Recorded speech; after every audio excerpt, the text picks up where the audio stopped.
So my Greenwing Sequoia, she's molting right now, and of course I've got tons of small feathers everywhere. But what really makes me happy, and I'll show you in a minute. Yeah, let me just tell you her backstory. She's 4 years old. She's a Greenwing Macaw, of course. I believe she's a girl. I was told she's a girl. Her name is Sequoia, and she came from a really bad background. I'm almost positive she was abused because when I make sudden hand movements, this is when I first got her. When I make sudden hand movements, um, she would go into a shell and like block herself, like if I was gonna hit her. You can totally tell when an animal's been abused by the way that they react to certain things. I know that her diet was terrible. She was on all seed, if any at all. I know she was locked in a room, and uh, I think there was other birds, but she was locked in a room and ignored. And I don't know how long this went on for. Her cage was in terrible, terrible condition. Just you couldn't even see the metal or the paint. It was completely covered in bird feces and oh man, it was disgusting. The cage smelled so bad, and bird poop typically doesn't smell.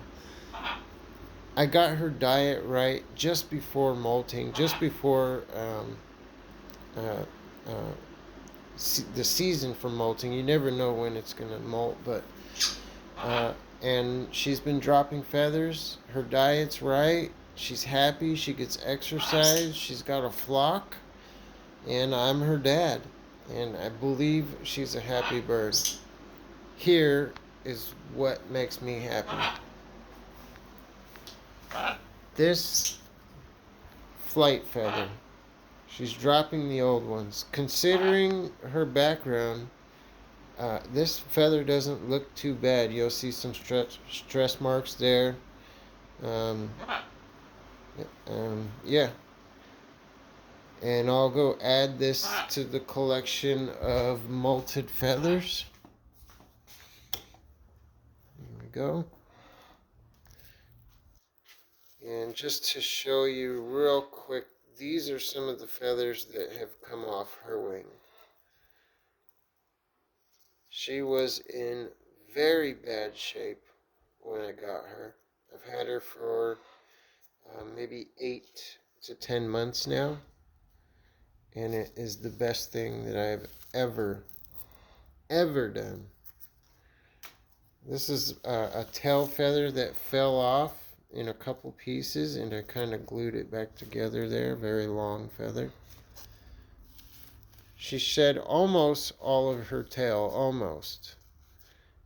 She's just now starting on her wings. And as far as I know, they only do a couple feathers at a time on the wings. During molting, that's sort of to protect themselves so no predators know that they are vulnerable. And also because if it's cold outside, they're unable to keep warm. If they're missing one feather, that lets a breeze in, and they're unable to keep warm. So that's just a little backstory. I know it's going to be about a 5-minute long video, and I apologize for that. Nobody wants to sit around for 5 minutes while some guy talks. If you enjoy some of my other videos, and I'm just starting out, you guys. I'm kind of learning this whole process with the big birds, and I want to kind of bring you along for the journey. So give me a follow, subscribe. I'm new to YouTube, don't know really how it works, but if you guys give me a chance, like, subscribe, share, follow, all that good stuff, I would appreciate it. Sequoia, they love you, Mama. They really do. Yeah. Okay. She's telling me it's time to watch TV. Let's do it.